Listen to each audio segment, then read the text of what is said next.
Bismillahirrahmanirrahim. Assalamualaikum warahmatullahi wabarakatuh. Alhamdulillahilladzi anzala ala abdihil kitaba wa lam yaj'al lahu 'iwaja. Wassalatu wassalamu ala sayyidina Muhammadin nabiyil mustafa wa ala alihi washabihi wa man ihtada amma ba'd. Hadirin jamaah subuh yang dirahmati Allah Subhanahu wa taala. Marilah senantiasa kita panjatkan puji dan syukur kehadirat Allah Subhanahu wa taala yang senantiasa melimpahkan begitu banyak nikmat kepada kita semua, sehingga kita tidak sanggup untuk menghitungnya karena begitu banyak nikmatnya. Salawat dan salam semoga selalu tercurah kepada junjungan kita Nabi besar Muhammad SAW yang telah diutus ke dunia ini untuk menjadi suri tauladan bagi kita semua. Mudah-mudahan di akhirat nanti kita diakui sebagai umatnya dan mendapatkan syafaatnya, amin ya rabbal alamin. Baik, diskusi hari ini seperti minggu lalu, hari ini kita akan berdiskusi yaitu dengan topik mengenai imam sholat. Imam sholat itu seperti apa? Untuk itu mari kita sebelum mulai membacakan suratul Fatihah. Semoga pertemuan kali ini menambah ilmu bagi kita semua dan mendapatkan berkah dari Allah Subhanahu wa taala. Ala hadiniyah wa likulliyatin shalihah ila hadratillah. Al-Fatihah. A'udzu billahi minasyaitonir rajim. Bismillahirrahmanirrahim. Alhamdulillahirabbil alamin arrahmanir rahim maliki yaumiddin. Iyyaka na'budu wa iyyaka nasta'in. Ihdinas siratal mustaqim. Siratal ladzina an'amta 'alaihim ghairil maghdubi 'alaihim waladdallin. Amin amin ya rabbal alamin. Begitu mari kita sama-sama dengarkan pendapat dari yang punya ide. Untuk itu silakan Pak Aleh untuk memulainya. Assalamualaikum warahmatullahi wabarakatuh. Waalaikumsalam warahmatullahi wabarakatuh. Alhamdulillahirabbil alamin. Wa bihi nasta'in ala umuri dunya waddin. Wassalatu wassalamu ala asyrofil anbiya'i wal mursalin sayyidina wa maulana Muhammadin wa ala alihi wa sahbihi ajma'in. Amma ba'du. Yang menghormati Ketua DKM dan jajaran Anas, Bapak dan Ibu hadirin jamaah salat subuh dan majelis taklim yang berbahagia. Pertama-tama mari kita panjatkan puji syukur kepada Allah Subhanahu wa taala atas nikmatnya. Kita alhamdulillah pada pagi hari ini masih diberikan kekuatan untuk bisa memenuhi salah satu kewajiban kita, yaitu salat subuh berjamaah dan melanjutkan dengan diskusi pada pagi hari ini. Salawat dan salam selalu kita sanjungkan kepada Nabi Muhammad sallallahu alaihi wasallam dan para sahabatnya. Mudah-mudahan kita terus istiqomah menjalankan sunnah-sunnahnya dan insyaallah kita mendapatkan syafaat beliau. Bapak-bapak dan saudara jamaah subuh yang berbahagia, sesuai dengan tema yang tadi disampaikan oleh moderator pada pagi hari ini, yaitu mengenai imam sholat. Sebelum saya menyampaikan hal-hal terkait dengan syariat atau hadis-hadis yang terkait dengan imam sholat, mungkin kebetulan saya sejak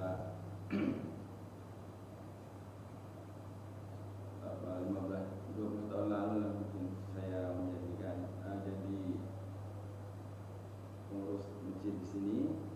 Saya sering mendengar keluhan dan saran. Terus sampai 2015 saya berakhir menjadi pengurus dan alhamdulillah saya masih diberikan kesempatan untuk menjadi tetap jamaah di masjid yang mulia ini. Sejalan dengan itu, tapi para jamaah ya mungkin kenal dengan saya, lalu menyampaikan saran-saran itu atau pendapatnya itu kepada saya, bahwa mereka selalu menyampaikan bisa mungkin ada perbaikan lah di Masjid Anas nih. Bilang perbaikan apa Pak? Ya jamaahnya udah cukup bagus, banyak. Nah cuman mungkin perlu diperbaiki mengenai imamnya, karena saya kadang-kadang suka mendengar atau kadang-kadang sudah mengikuti imamnya sudah bagus, suaranya lantang, kemudian mungkin suaranya merdu, tapi beberapa hal yang menjadi catatan saya mereka menyampaikan seperti itu. Jadi mungkin penguasaan mengenai Al-Qur'annya ya. Jadi makhrajnya, kemudian tajwidnya, konsistensinya, gitu. Sehingga para jamaah merasa sayang, karena sebenarnya mungkin bisa diperbaiki lah. Kadang-kadang saya juga jadi imam, saya pernah dikoreksi juga. Mungkin kok bacaannya Pak Aleh tuh tadi baca Allah Akbarnya nggak begitu. Terus saya pernah juga dikoreksi mengenai Pak Aleh tuh bacaan surat Al-Baqarah ayat terakhirnya salah tuh, sampai dibawakan Al-Quran. Tapi bagi saya nggak masalah seperti itu, dan merasa bersyukur sehingga saya itu bagian pemasukan sehingga terus belajar bagaimana menyempurnakan atau memperbaiki dari bacaan Al-Quran. Nah, terkait dengan permasalahan yang selalu timbul sampai hari ini, sebenarnya sampai hari ini saya masih dapat saran juga gitu. Paling bisa nggak sih imamnya tuh gimana ya? Gitu. Dan itu salah satu Ustadz yang sering ngisi di sini juga menyampaikan kepada saya, gitu. Bisa nggak diupayakan gimana lah gitu. Sayang nih jamaahnya udah banyak sekali. Nah kebetulan pada kesempatan kemarin dari Pak Rahmat ada usulan mengenai tentang diskusi gitu kan. Nah, dengan hal itu maka saya memasukkan materi itu. Sebaiknya mungkin ada suatu rujukan lah bagaimana imam yang ada di kita selama ini mungkin sudah keberaniannya sudah ada, terus suaranya juga sudah bagus, tapi ada yang harus diperbaiki. Dan salah satunya yang sangat menonjol itu mengenai penguasaan makhraj dan tajwidnya, sehingga mereka salah satunya dari Ustadz kita menyampaikan sayang paling, karena sesungguhnya menurut saya baca hadis, sesungguhnya bagi makmum sah sholatnya gitu, nggak masalah. Tapi justru yang bermasalah adalah imamnya, karena imam apabila salah menanggung segala kesalahan, dan ini kan menjadikan kerugian sesungguhnya. Nah, dengan adanya saya pikir saya tidak belum menyampaikan persyaratan menjadi imam, mungkin bapak-bapak atau mungkin Pak Rahmat sendiri bisa menjelaskan bagaimana persyaratan sesungguhnya. Tapi saya ingin membuka dari awal saja bahwa adanya forum ini saya pikir sangat baik untuk kita bisa mendiskusikan, sehingga akan ketemu jalan keluarnya. Bagaimana jamaah yang sudah bagus ini hampir tiap hari saya melihat 4 saf itu bisa terpenuhi. Karena kalau dulu paling 2 gitu kan, kelas subuh itu paling 2 sampai 3 aja. Sekarang ini alhamdulillah jamaah kita sudah makin. Nah dengan adanya ini gayung bersambut, saya pikir bahwa kita memperbaiki masalah internalnya sehingga jamaah merasakan nyaman dan menjadikan tidak mudarat bagi imamnya. membawa kita itu sebagai makmum menjadikan benar dua-duanya. Berharap saya ulangi lagi bahwa diskusi ini mungkin tidak melebar kemana-mana, tapi justru ingin menjadikan mengerucut kepada suatu permasalahan yang sifatnya internal saja. Mungkin itu yang bisa saya sampaikan pada pembukaan atau awal dari diskusi kita. Monggo kepada Pak Muhammad selaku moderator untuk bisa dipandu selanjutnya. Terima kasih. Assalamualaikum warahmatullahi wabarakatuh. Waalaikumsalam warahmatullahi wabarakatuh. Baik, terima kasih Pak Ale atas pembukaannya bahwa ada keluhan dari jamaah mengenai imam, terutama ya bahwa ada imam di masjid kita ini masih ada yang bacaannya salah dan sebagainya ya, terutama tajwidnya, kemudian makhrajnya, huruf seperti itu. Silahkan bagi yang ingin menanggapi, Pak Tatang atau Pak Anies atau yang lainnya, Pak Bambang.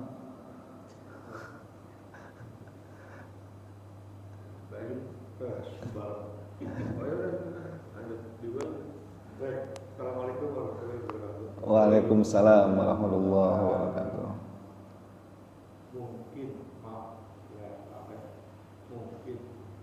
yang kami saran itu jarang salah kita. Kalau menurut saya, untuk imam kita di sini udah bagus, baik makronya maupun yang lainnya. Kalau kesalahan baca itu wajar manusia, karena manusia kan di hati kadang-kadang arah otak itu berbeda. Jadi timbul suara yang kurang pas. Mungkin ada pelupa itu wajar. Kita manusia kan memang pelupa. Tapi kalau untuk imam, ya, saya udah merasa bahwa itu bagus dari tempat yang lain kita. Saya yang biasa tempat masjid yang lain, ya kita ini lebih bagus daripada yang lain gitu loh. Bagus. Ya, cuma ya ada memang, cuman mungkin di saat pelaksanaannya memang harusnya kalau menjadi imam, ya, itu harusnya dia jangan mendahului istilah di depan. Apalagi salat Jumat atau apa itu, dia tetap di luar dulu. Setelah semuanya sudah obat, beliau masuk imam itu, di belakang. Dan disarankan juga kalau sebagai imam itu kalau bisa, mungkin zaman Rasulullah begitu ya, sholat sunnah itu di rumah, datang ke sini kemudian bertinggal sholat. Terus itu kalau untuk sementara ini ya saya lihat itu udah bagus, mau imamnya maupun udah bagus. Yang kedua, untuk imam itu, ya, kalau kita menjadi imam, ada 3 hal yang perlu kita perhatikan. Perhatikanlah sah daripada sholat itu, sahnya. Ya. Jadi mengingatkan makmumnya untuk merapatkan sholatnya. Jadi lalu itu harus kita ingatkan kepada makmum bahwa rapatkan sholatnya. Terus yang kedua, mendatangi barisan shop untuk merasakan shop. Ya, kita selalu mengingatkan supaya mendatangi shop-shop yang lebih depan dahulu. Jadi ingatkan kepada makmumnya untuk shop. Terus yang ketiga, memulai sholat apabila shop sudah benar-benar rapi. Jadi itulah tugas imam sebetulnya. Imam untuk melaksanakan sholat. Jadi betul-betul kalau sudah rapi, safnya rapat, ya, baru kita mulai melaksanakan sholat. Memang ada kalau kita lihat, ya Pak, imam tidak jarang sekali mengingatkan makmumnya untuk sholat berjamaah itu safnya rapi, ya, rapatkan safnya. Walaupun sholat Jumat juga kita sering dengar itu jarang sekali diberikan informasi kepada jamaahnya. Jadi mungkin ke depan sebagai imam sholat itu harus selalu mengingatkan pada makmumnya untuk merapatkan saf. Mungkin dari sebentar. Assalamualaikum warahmatullahi wabarakatuh. Waalaikumsalam warahmatullahi wabarakatuh. Ya, silakan. Ntar saya simpulkan dulu dari Pak Tatang tadi, ternyata berbeda pendapatnya dengan Pak Aleh gitu kan. Kalau Pak Tatang ternyata imam kita di sini udah bagus gitu kan, cuman masih ada kekurangan bahwa seorang imam itu harus selalu mengingatkan jamaahnya di saat mulai sholat gitu Pak ya. Jadi untuk merapatkan jamaah dan imam akan memulai sholat setelah jamaahnya rapih softnya begitu Pak ya. Baik, silakan Pak Irman. Terima kasih Pak Ahmad. Ya. Kita perlu nembuk lah ya. Pertama, ya terima kasih ada hal itu disampaikan oleh pengurusnya itu ya, kita terima itu sebagai koreksi yang mana. Yang kedua adalah kita juga menyikapi bahwa salahnya itu jadi gini, ya kita di Nusantara ini kan langgam baca itu kan beda-beda. Kayak saya di Sumatera itu Pasabih bihamdirobika itu nggak begitu bacanya. Saya pernah Pasabih bihamdirobika itu langgamnya Muzahil itu juga begitu. Ke langgam Aceh, Sumatera Barat ke sana itu Jawa ya sebenarnya langgam.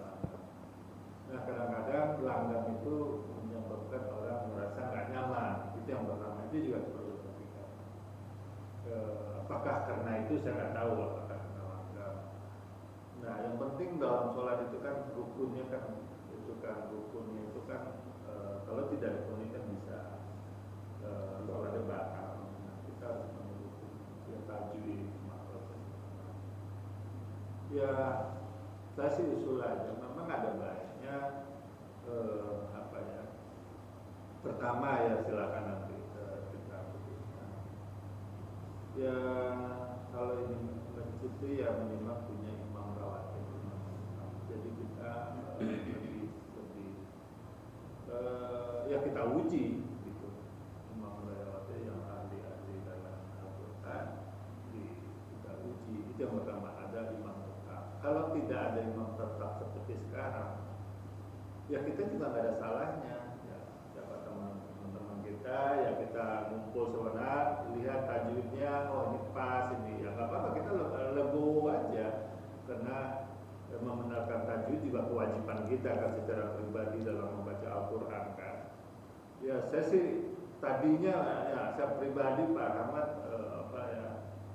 ada belajar tajwid Al-Quran ya ayo dalam hal itu terutama untuk imam-imam. Jadi sebagai masukan itu berharga bagi terutama bagi tenaga masjid.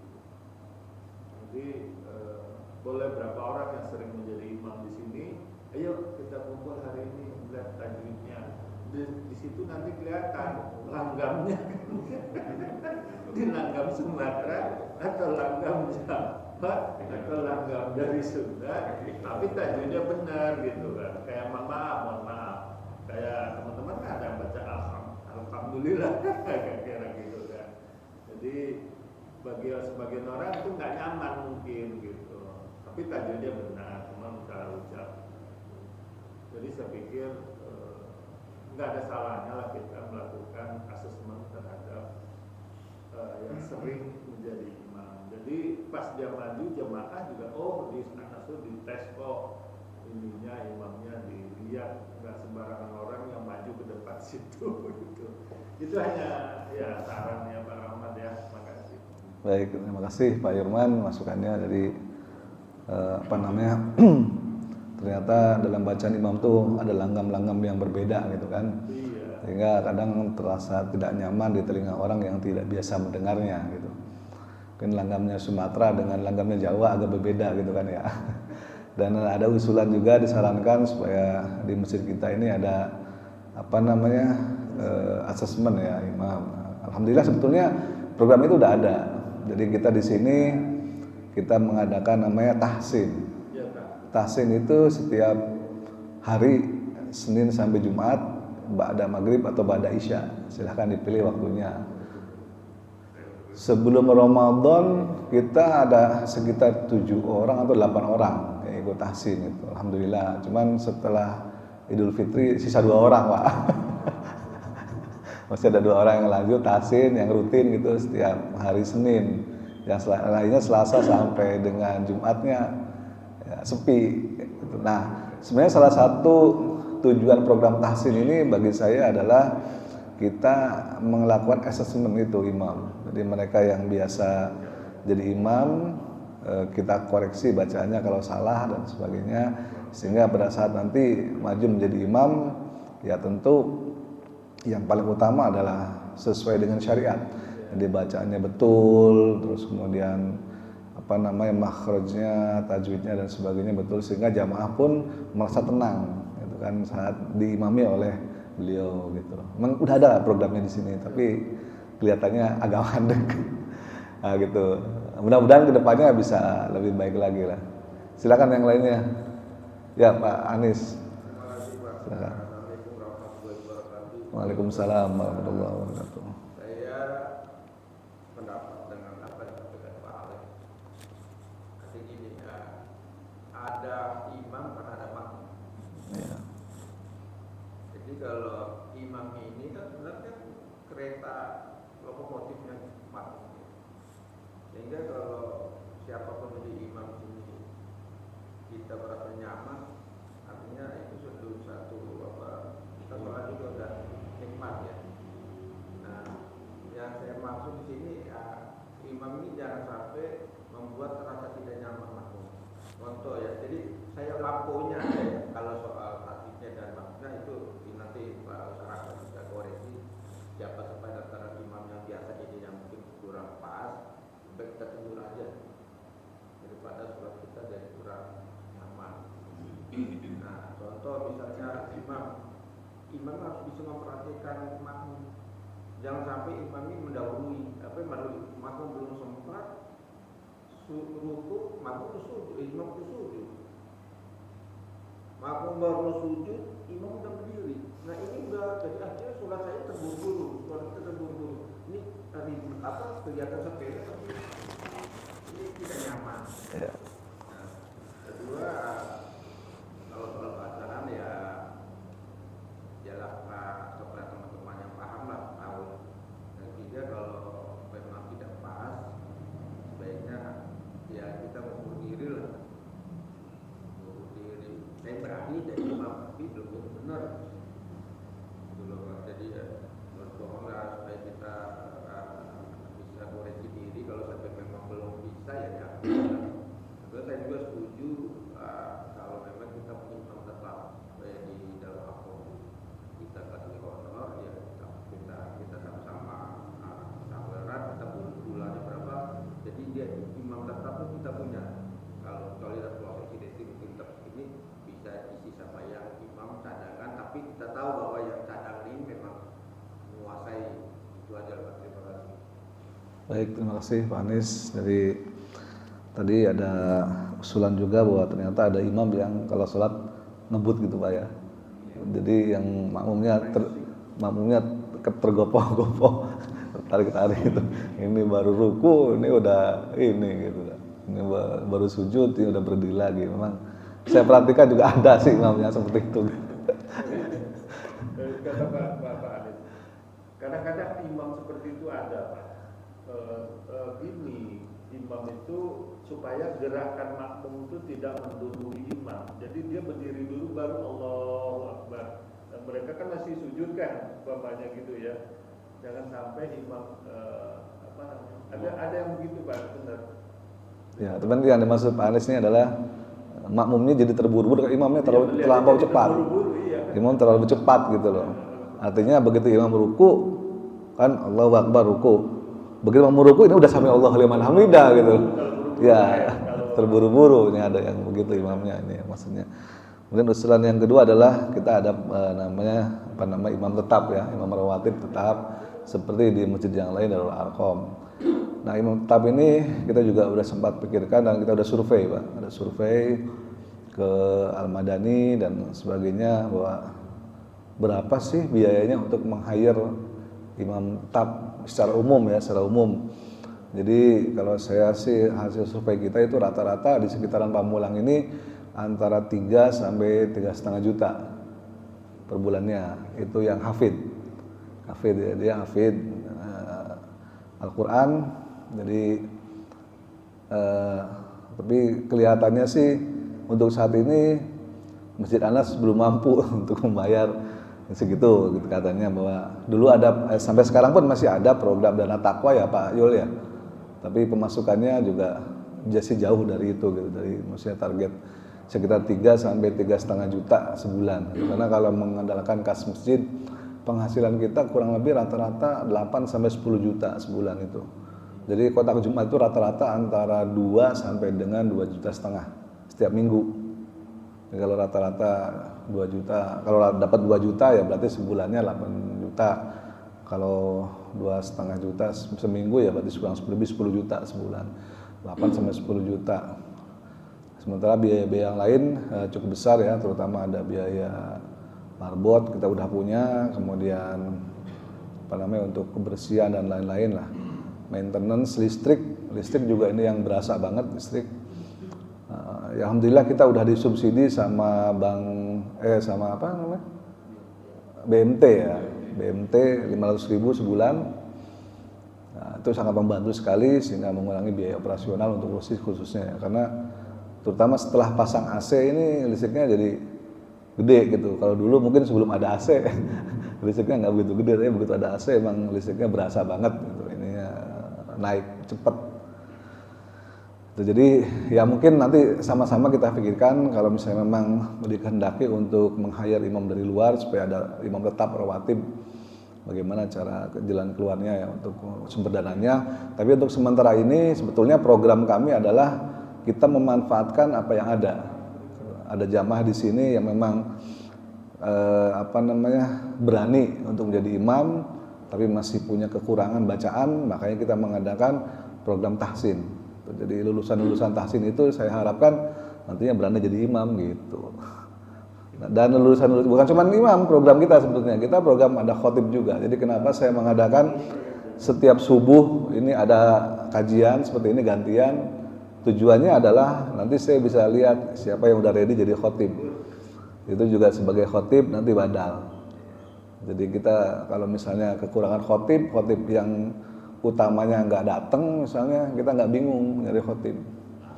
Nah yang biasa duduk di sini ya kan berceramah gitu, dan nanti udah bagus cara penyampaiannya, ayatnya, hadisnya dan sebagainya. Nah itu sebetulnya nanti saya seleksi untuk jadi khotib cadangan. Jadi, ini program kita bukan cuma imam tapi juga khotib. Kenapa saya tetap kekeh ada subuh seperti ini? Jadi tujuannya itu. Kenapa juga saya kekeh ada tahsin? Tujuannya adalah salah satunya untuk supaya kita punya memanfaatkan apa yang ada lah. Jadi sambil misalnya kita nggak bisa juga wah nggak ada dananya terus diem-diem aja gitu. Artinya nggak ada action apapun. Saya berusaha untuk melakukan itu. Jadi silahkan yang udah lama libur tahsin untuk ikut lagi karena yang aktif sekarang hanya 2 orang. Ya, mudah-mudahan. Kalau imam memang potensi di atas itu banyak Pak. Betul, justru itu. Banyak.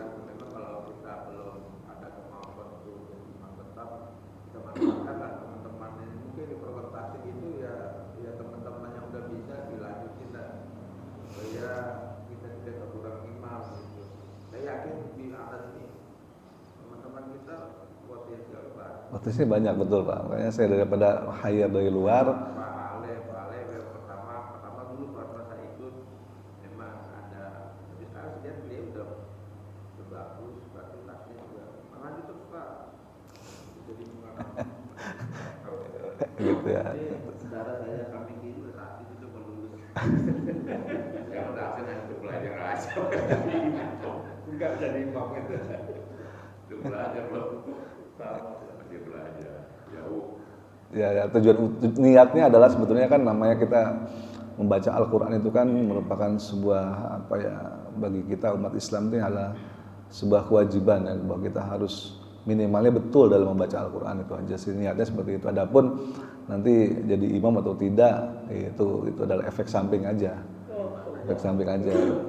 Diharapkan sih tujuan utamanya adalah membaca Al-Qurannya bisa membaca dengan baik, dengan tartil, gitu, dengan fasih, supaya minimalnya untuk kita sendiri dan keluarga kita mungkin bisa diajarkan kepada anaknya, kepada cucunya, minimalnya seperti itu. Ada ada pahala yang berkesinambungan itu, terutama untuk diri kita dan juga keluarga jika bacaannya betul. Silakan pendapat yang lain, ada lagi? Ya, silakan Pak. Assalamualaikum warahmatullahi wabarakatuh. Terima kasih atas waktunya berikan salah satu mungkin masukan juga ya. Sebetulnya kami di sini mungkin belum lama Pak ya jadi jamaah di sini. Cuman untuk keluhan dari jamaah itu sama sebetulnya. Itu salah satu risiko yang harus ditanggung oleh pengurus masjid. Saya pernah jadi kabid dakwah dan ibadah di salah satu masjid. Emang kuping agak panas Pak. Sudah masalah imam ini. Jadi masukan itu banyak. Di satu sisi kita ini harus menerima masukan-masukan dari jamaah. Di sisi lain juga kita tidak bisa untuk bisa memuaskan semua jamaah. Terus bagaimana kita untuk mencari solusi?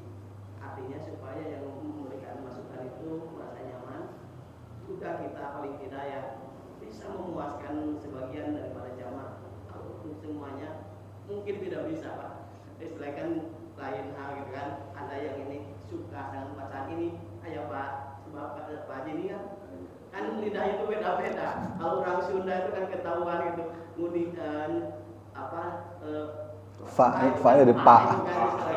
Misalnya nggak seperti seperti ya. Jadi itu kan udah salah satu ini. Tapi gini Pak, idealnya di masjid itu memang seperti yang disarankan sebagian jamaah ada imam tetap.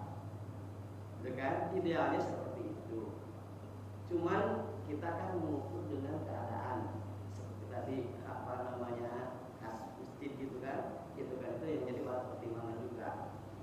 Sebetulnya di sini itu saya lihat itu dalam pembacaan itulah dan termasuk menurut saya yang bodoh gitu kan.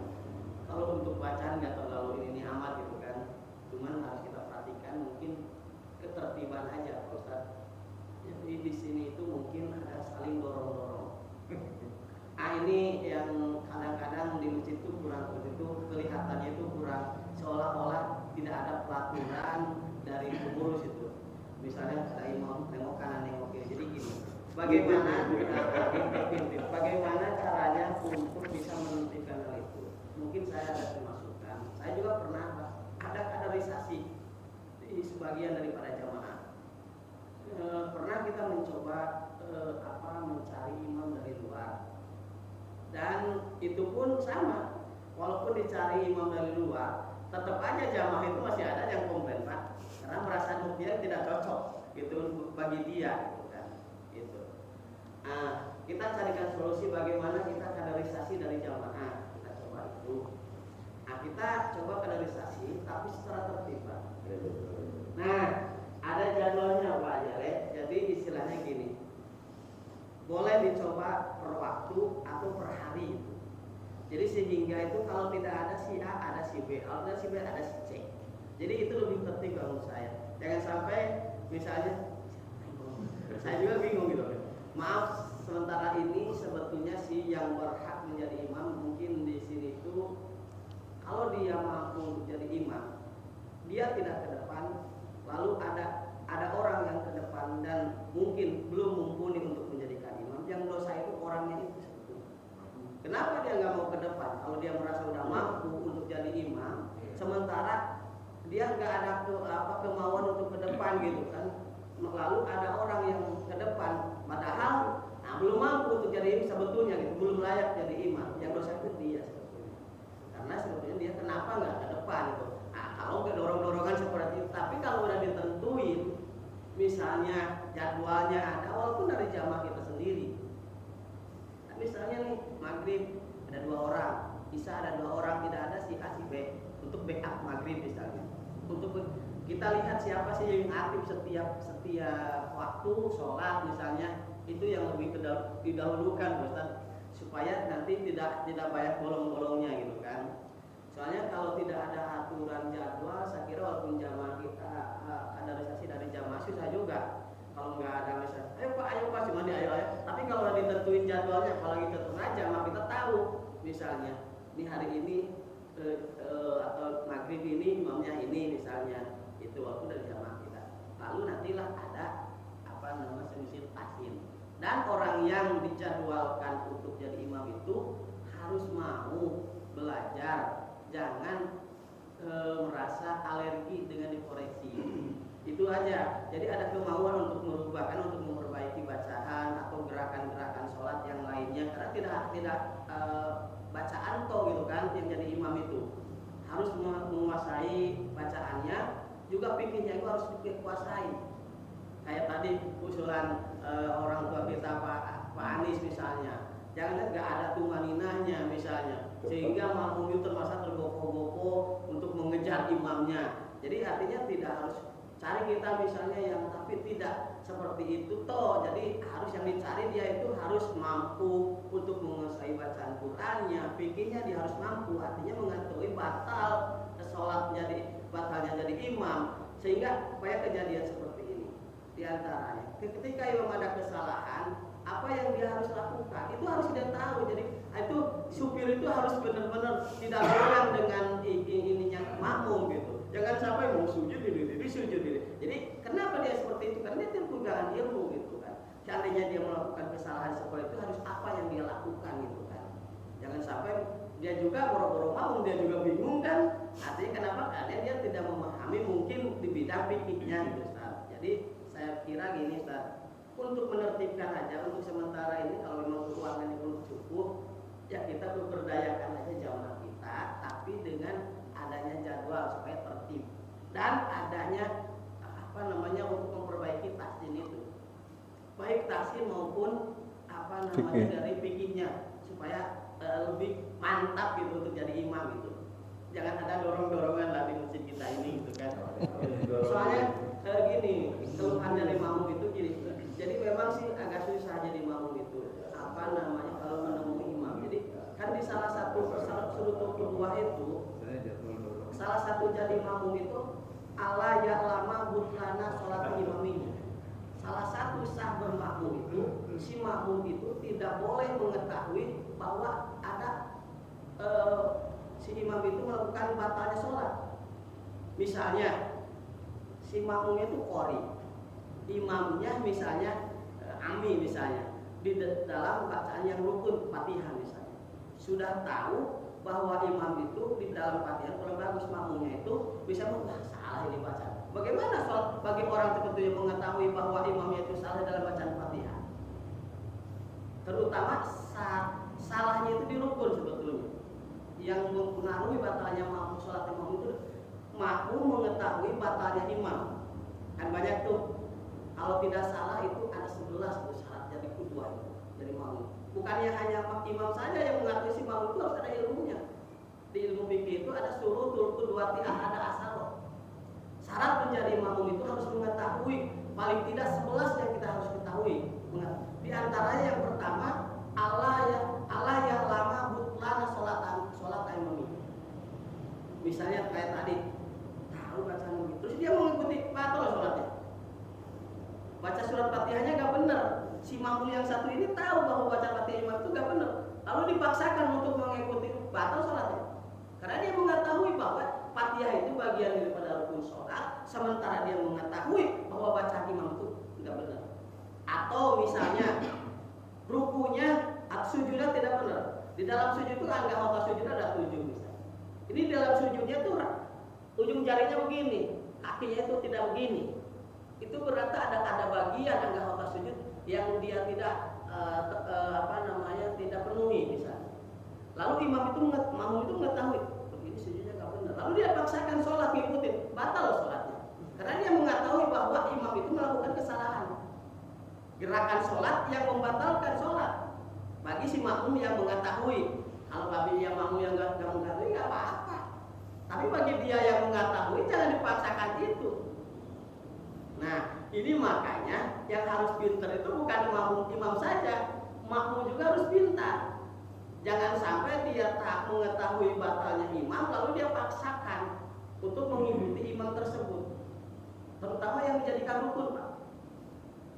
Kalau di bacaan surah, misalnya setelah Fatihah baca surah, sebetulnya itu tidak mempengaruhi batal sholat. Tapi yang mempengaruhi itu di Fatihah, Pak. Fatihah atau rukun-rukun sholat yang lain. Gerakannya. Itu yang membuat ketika makmum mengetahui imam itu melakukan itu, maka batalah sholatnya si makmum itu yang mengetahui tentang batalnya sholatnya imam. Karena di situ di syarat kedua itu Allah ya'lama butlana sholat imamihi. Si makmum itu tidak boleh mengetahui batalnya sholat si imam. Itu. Jadi artinya ya harus benar-benar yang jadi imam itu kita kalau mau kaderisasi dari jamaah kita pertama jadwalnya harus udah tahu ada 8 orang misalnya. Nah 8 orang kita godok ini sharing ya, dan 8 orang sharing tukar. Oh tadi nih orang itu jangan kita apa namanya merasa alergi dikoreksi bacaan. Karena kalau jadi imam itu kan menyangkut hal yang banyak gitu kan, makmum gitu. Dan itu untuk memperbaiki sholat kita gitu kan, istilahnya gitu Ustaz. Kalau kita belum mampu untuk mendatangkan apa namanya imam dari luar lah, ya paling tidak kita diberdayakan yang ada kayak Pak Haji Ale gitu kan, istilahnya yang biasa-biasa aja Pak Ato gitu kan, ada berapa jamaah ya Pak Ruli itu. Nah, sebetulnya saya maaf ya, saya itu belum bisa bantu di sini. Saya bilang saya tahu diri karena suara saya lagi bermasalah. Saya nggak mau Ustaz beberapa kali minta ke saya tuh, Ustaz saya itu tahu diri istilahnya. Saya nggak mau dengan saya jadi imam itu mengganggu kekhusyuan sholat makmum dengan bacaan sholat saya gak sempurna ini, mengganggu kekhusyuan jamaah gitu kan. Bukannya nggak mau bantu di masjid ini gitu kan, tapi yang saya bisa bantu insya Allah saya bantu kan gitu. Jadi insya Allah yang ada aja Pak Ustaz dulu kaderisasi, tapi jadwalkan lah. Jangan sampai ada tengok kiri kayak tadi subuh siapa jadi jadi gitu. Jadi seolah-olah di sini kan ada aturan di masjid kita ini gitu kan. Jadi jadi ketika Pak Ustaznya terlambat kita bingung. Iya. Jadi tentuin aja misalnya jemaah kita yang ada aja lah diperdayakan, tapi kita harus mau merubah untuk memperbaiki gitu. Iya. Gitu aja lah.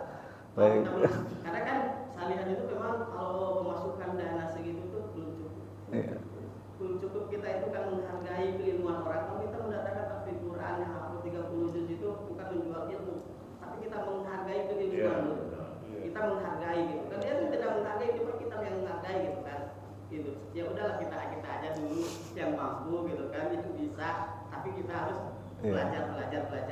Kita harus Ustaz. Assalamualaikum warahmatullahi wabarakatuh. Waalaikumsalam warahmatullahi wabarakatuh. Baik, terima kasih sekali Pak untuk masukannya. Ya, memang betul sekali kelemahan kita di sini, kita belum punya jadwal. Apa namanya? Siapa yang jadi imam supaya nggak ada dorong-dorongan itu kan, seperti itu.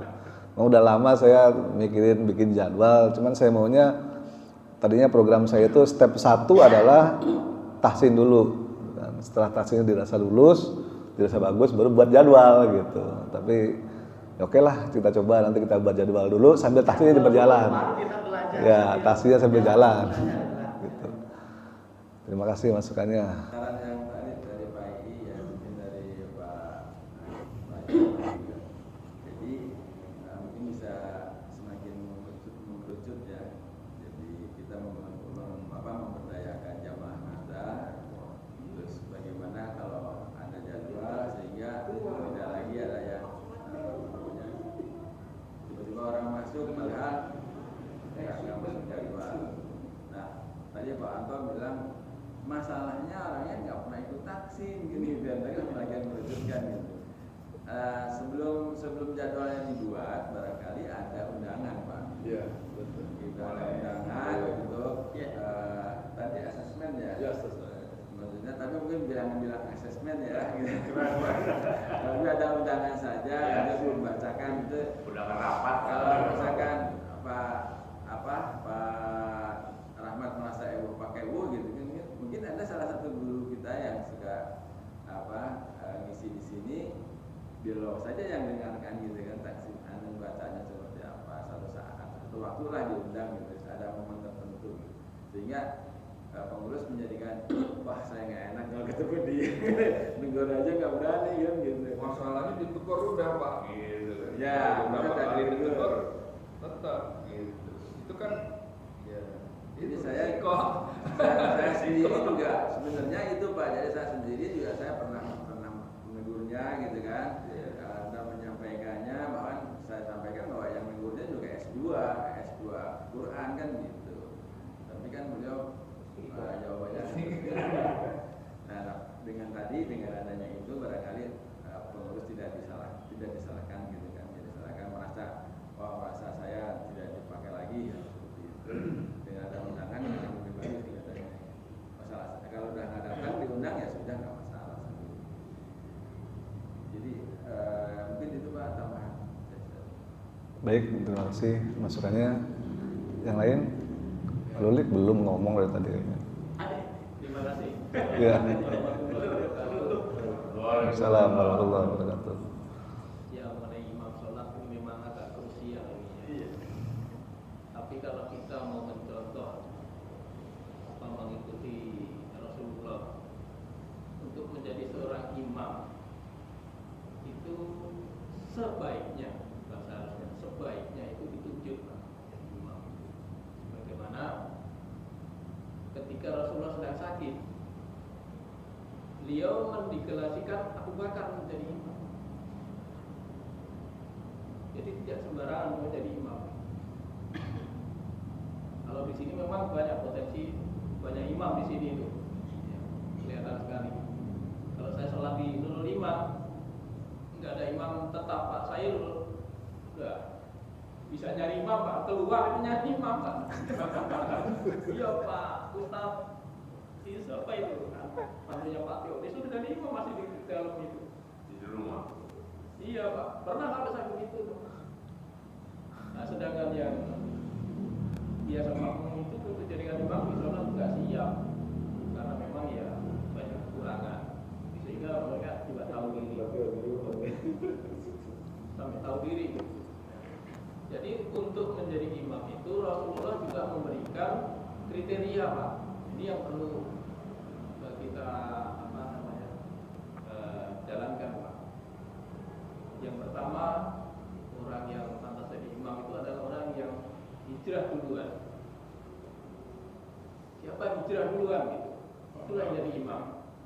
Nah kalau sekarang kan secara kontekstual nggak ada kan ya mungkin hijrah ya. Nah tetapi ada sebagian orang yang nggak sering ceramah di sini, tiba-tiba datang langsung didorong jadi imam. Nah itu nggak etis Pak. Nggak etis walaupun dia fasik. Jadi yang sering dijadikan imam itu yang sering berjamaah di sini. Terus kemudian yang kedua, yang fasih sunnahnya. Nah ini yang fasih sunnah itu tahu rukun-rukunnya, tahu ilmunya. Yang ketiga, yaitu yang bacanya bagus. Itu mengenai makhraj dan tajwid. Ya tadi sudah disinggung. Yang keempat, yang paling tua. Iya, ini kriteria yang pertama kan dipenuhi dulu. Yang 1, 2, 3, 4 tadi dipenuhi dulu kan. Kemudian yang kelima, yang paling wangi. Nah, makanya ini kan disunahkan kalau ke masjid yang wangi-wangi bagus. Tapi jangan terlalu wangi, Pak. Berarti cenderung satu-satu orangnya. Cemburu. Jadi kriteria itu dari Rasulullah ini kalau bisa ya dijalankan lah itu. Satu lagi Pak, Ya nikah. Sudah nikah. Sudah nikah. Sekali atau 2 kali, Pak? Ada itu masukan dari saya aja. Nah, silakan kalau nanti mau dibikin jadwal, mau ditunjuk siapa, itu DKM yang punya wewenang. Saya kira itu aja, Ustaz. Baik, terima kasih masukannya. Jadi ada kriteria jadi imam ya, kriteria jadi imam yang memang mesti kita penuhi sesuai dengan sunnah tadi kan. Urutan pertama sebetulnya apa namanya, aqra'uhum li kitabillah, yang pertama itu yang paling fasih bacaan Al-Qur'annya. Kemudian yang syarat yang kedua adalah yang apa namanya, a'maluhum bisunnah, yang paling paham mengenai fikih. Jadi kalau bacanya sama gimana? Karena hadisnya begitu, itu hadis dari Imam Muslim. Wa in kanu apa nggak Pak? Jika sama gitu, baik kanu jika sama bacaan fil qiraatis sawa. Nah, bagaimana jika sama-sama bagus nih bacaan Qur'annya?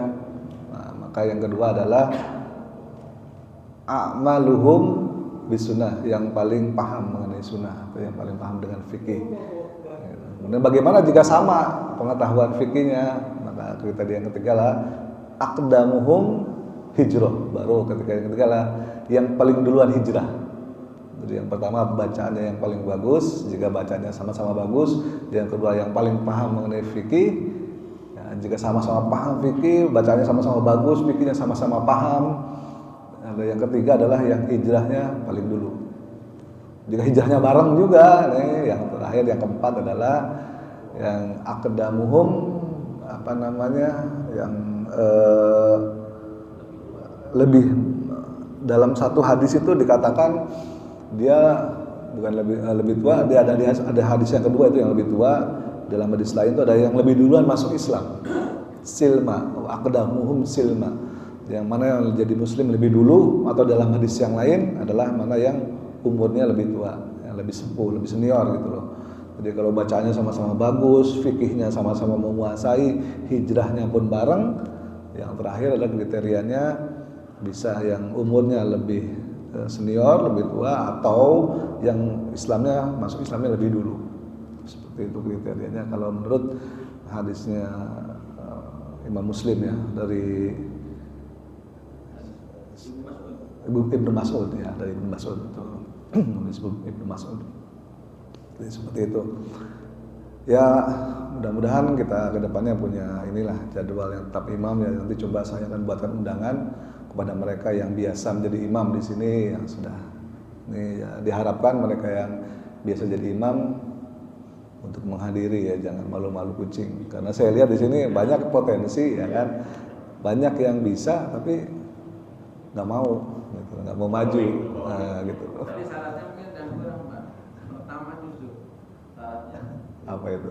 wali. Ya. Wali. Ya, jadi itu hadis lain. Jadi di hadis lain itu begini. Di hadis lain itu menyatakan bahwa janganlah kalian menjadi imam. Ya, janganlah kalian menjadi imam di tempat seseorang sebagai sahibul bait. Misalnya gini, saya bertamu ke rumah Pak Tatang. Tamu nih, ke rumah Pak Tatang kan sana. Terus kemudian tiba-tiba ada waktu sholat masuk. Karena saya biasa imam di masjid, saya nyelonong ke depan gitu. Pak Tatang jadi makmum nggak boleh. Pak Tatang lah jadi imam di rumahnya sendiri. Gitu. Kecuali kalau Pak Tatang mempersilahkan Pak Rahmat aja misalnya, baru saya jadi imam. Jadi nggak boleh. Jadi baru saya mentang-mentang saya ini imam di masjid dan Pak Tatang biasa jadi makmum. Saat saya bertamu ke rumah Pak Tatang, tiba-tiba saya langsung nyelonong jadi imam. Itu nggak boleh kata Rasulullah. Jadi memang jadi imam, seorang jadi imam itu adalah prasyaratnya, bukan syarat ya. Prasyarat menjadi imam adalah orang yang sahibul bait lah, orang yang yang mempunyai wilayah itu, yang punya wilayah itu. Dalam hal ini kalau di rumah ya yang tuan rumah, bukan. Kalau di masjid ya pengelola DKM gitu, masjid. Kalau di lingkungan RW, di lingkungan RT, ya Pak RT-nya misalnya. Gitu. Atau kecuali kalau misalnya beliau ini yang memang mempersilahkan kepada orang lain untuk ya silahkan misalnya jadi imam, nah itu nggak ada masalah. Tapi yang nggak boleh adalah nyelonong. Kalau nyelonong di rumah orang, mentang-mentang kita ini seorang imam dan kita tahu dia itu biasanya makmum, langsung jadi imam tanpa meminta permisi dulu misalnya, atau tanpa dipersilakan, ya itulah yang nggak boleh. Begini tuh. Mudah-mudahan ada manfaatnya. Nanti coba saya buat formulanya, mungkin nanti saya akan buat undangan juga sesuai dengan saran. Nanti dari hasil dari undangan itu kita akan adakan rapat khususnya mereka yang biasa jadi imam. Nanti kita buatkan jadwalnya bersama-sama. Itu mudah-mudahan nanti mungkin siapa yang akan menjadi ininya nih, ada usul nggak yang akan memberikan penilaian?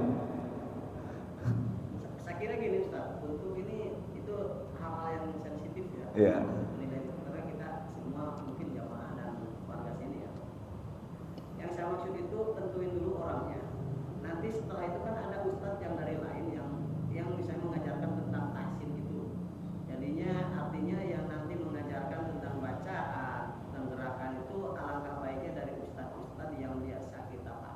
Iya. Nah ini artinya kita ini sebagai misalnya ada imam sebagian imam yang sudah dijadwalkan, nah orang-orang itulah artinya secara itu diwajibkan untuk mengikuti tahsin itu untuk selalu untuk bisa memperbaiki gitu kan dari ikhtibar bacaan maupun di gerakan-gerakan sholat itu. Saya begitu. Jadi jangan jangan langsung dites satu persatu misalnya. Nah, ini yang jadi permasalahan di masjid. Itu saya maaf ya, udah saya praktekkan hal seperti itu sangat sensitif. Nah kalau kita yang misalnya apalagi misalnya Pak Ale sama saya, kalau Pak Ale diluruskan sama saya, itu hal yang tidak sopan. Saya anak masih muda baru datang ke masjid, itu saya kalau udah masa orang Jawa itu apa? Iya, itu kan kurang. Jadi kita untuk membariki bacaan itu, ada kan kita mendatangkan ustadz dari luar. Nah ustadz itulah yang ada kewajiban buat imam yang sudah dijadwalkan itu adalah kewajiban untuk mengikuti tahsin tersebut gitu, yang sudah dijadwalkan di masjid kita ini gitu, supaya lebih baik dalam bacaannya. Jadi istilahnya kita sambil berjalan aja gitu kan, sambil yang tadinya tidak tahu jadi tahu gitu kan, istilahnya gitu. Oh iya kemarin saya begini ternyata salah. Nah setelah mendengar mudah-mudahan mau memperbaiki kesalahan itu gitu. Itu saya sama. Jangan begini Ustaz, datang dijadwalkan lalu dites satu persatu. Yang ngetes kita juga misalnya. Nah, itu hal yang sangat ini. Saya kira usaha saya dia jadwalkan aja dulu. Nanti kita diwajibkan untuk yang sudah dijadwalkan itu untuk mengikuti tahsin. Supaya lebih baik bacaannya atau gerakannya. Khusus betul ya, Ustaz ya, khusus tahsin. Ada aja. Jadi ada semacam pendidikan kaderisasi imam lah gitu lah. Kaderisasi imam, jadi secara yang mengajarkan ustadz yang kita undang dari luar gitu. Mungkin yang kajian yang sudah ditentuin di sini. Siapa Pak Ahmad Jainuddin kali ya? Pak Ale. Iya, Ustaz Jainuddin. Ahmad Jainuddin ya? Nah, di sini udah ada tahsin kan, Pak? Ada Pak Ahmad, kayak Ustaz Ahmad Jainuddin gitu. Ya kalau tahsin sekarang kan dia Pak Ahmad. Ustaz Ahmad. Tapi itu umum. Ini maksudnya saya pengen ngadain satu acara khusus untuk para imam gitu, para calon imam. Nanti akan ada jadwal terpisah gitu loh. Termasuk kita ini misalnya yang itu nggak apa-apa, tapi yang jadi ada kewajiban lah untuk imam yang sudah dijadwalkan itu ada kewajiban untuk mengikuti tahsinnya, dan kita udah fasilitasi ustadznya ini nih, misalnya yang untuk mengajarkan misal tentang tahsin ini supaya lebih baik nantinya gitu. Kan istilahnya kan jadi ilmu juga buat kita itu kan. Bukan hanya di masjid sini kan, dimanapun kita bisa imam misalnya. Mau lagi safar misalnya kita lagi ini kumpul-kumpul dorong-dorongan, kalau kita merasa mampu, kenapa kita nggak ke depan? Nanti ke depan orang yang nggak mampu kita yang dosa. Jadi nggak buka peci lagi, Pak. Pecinya jangan diumpetin. Jadi pede nanti, Pak.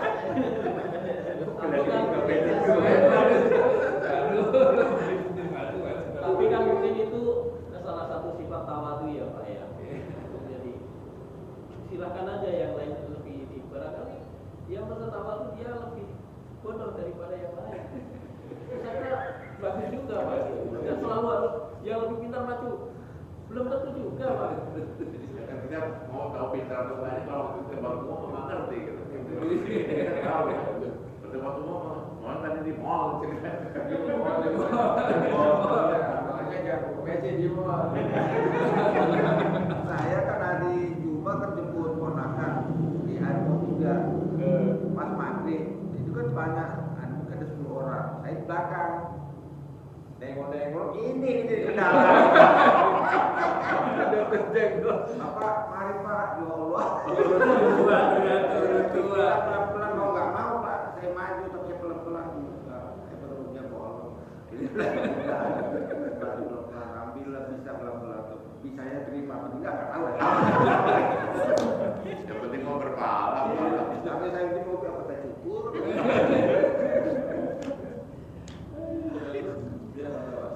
Baik, terima kasih semuanya atas masukannya. Mudah-mudahan masjid kita ini ke depan lebih baik lagi lah. Mari kita tutup dengan doa kafaratul majlis. Subhanakallahumma bihamdika asyhadu an la ilaha illa anta astaghfiruka wa atubu ilaik. Billahi taufiq wal hidayah. Assalamualaikum warahmatullahi wabarakatuh.